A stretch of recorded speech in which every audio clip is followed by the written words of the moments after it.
दोस्तों स्वागत है आपका मेरे चैनल अमेजिंग न्यूज़ कास्ट पर, जहां मैं आपको इंटरेस्टिंग इन्फॉर्मेशन प्रोवाइड कराता हूं। तो शुरू करते हैं आज एक नए टॉपिक के साथ, लेकिन उसके पहले इस चैनल को सब्सक्राइब करना मत भूलें। तो आज हम बात करने जा रहे हैं आर्टिकल 370 के बारे में। जानते हैं ये आर्टिकल 370 है क्या। स्वतंत्रता के समय जम्मू कश्मीर भारत के गणराज्य में शामिल नहीं था, लेकिन उसके सामने दो विकल्प थे। वह या तो भारत या फिर पाकिस्तान में शामिल हो जाए। उस समय कश्मीर की मुस्लिम बहुजनसंख्या पाकिस्तान में मिलना चाहती थी, लेकिन राज्य के अंतिम राजा महाराजा हरि सिंह का झुकाव भारत के प्रति था। हरि सिंह ने भारत के साथ एक इंस्ट्रूमेंट ऑफ एक्सेशन नामक दस्तावेज पर हस्ताक्षर किए थे। इसके बाद भारतीय संविधान की धारा 370 के तहत जम्मू कश्मीर को एक विशेष राज्य का दर्जा दिया गया था। तत्कालीन प्रधानमंत्री जवाहरलाल नेहरू ने शेख अब्दुल्ला को जम्मू कश्मीर का प्रधानमंत्री बनवा दिया था।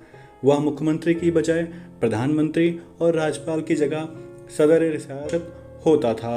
उल्लेखनीय है कि इसी कारण से कश्मीर को अपना एक अलग झंडा और प्रतीक चिन्ह भी है। जम्मू कश्मीर का भारत के साथ कैसा संबंध होगा, इसका मसौदा जम्मू कश्मीर की सरकार ने ही तैयार किया था। जम्मू कश्मीर की संविधान सभा ने 27 मई 1949 को कुछ बदलाव सहित आर्टिकल 306A, जो कि अब आर्टिकल 370 के नाम से जाना जाता है, को स्वीकार कर लिया था। फिर 17 अक्टूबर 1949 को यह आर्टिकल भारतीय संविधान का हिस्सा बन गया। ध्यान रहे कि संविधान को 26 नवंबर 1949 को अंगीकृत किया गया था। Instrument of accession of Jammu and Kashmir to India की शर्तों के मुताबिक आर्टिकल 370 में यह उल्लेख किया गया था कि देश की संसद को जम्मू कश्मीर के लिए रक्षा और विदेश मामले, संचार के सिवा अन्य किसी विषय में कानून बनाने का अधिकार नहीं होगा। साथ ही जम्मू कश्मीर को अपना अलग संविधान बनाने की अनुमति दे दी गई। जम्मू कश्मीर राज्य पर संविधान की धारा 356 लागू नहीं होती है। इस कारण राष्ट्रपति के पास राज्य सरकार को बर्खास्त करने का अधिकार नहीं था, लेकिन 370 के खत्म होने के बाद यह अधिकार राष्ट्रपति के पास आ गया है। अनुच्छेद 370 हटने के बाद वहां राष्ट्रपति शासन लग सकता है।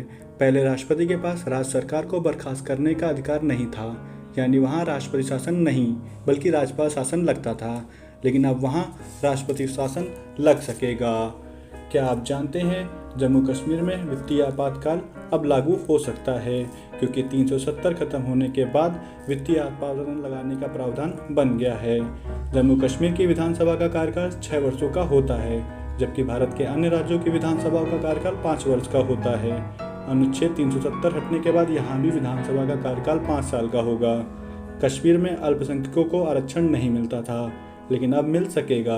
वहाँ नागरिकों के पास दोहरी नागरिकता होती थी, जो अब खत्म हो जाएगी।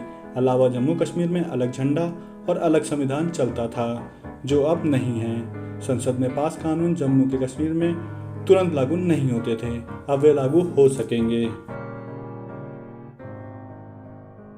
दोस्तों आज की वीडियो में बस इतना ही।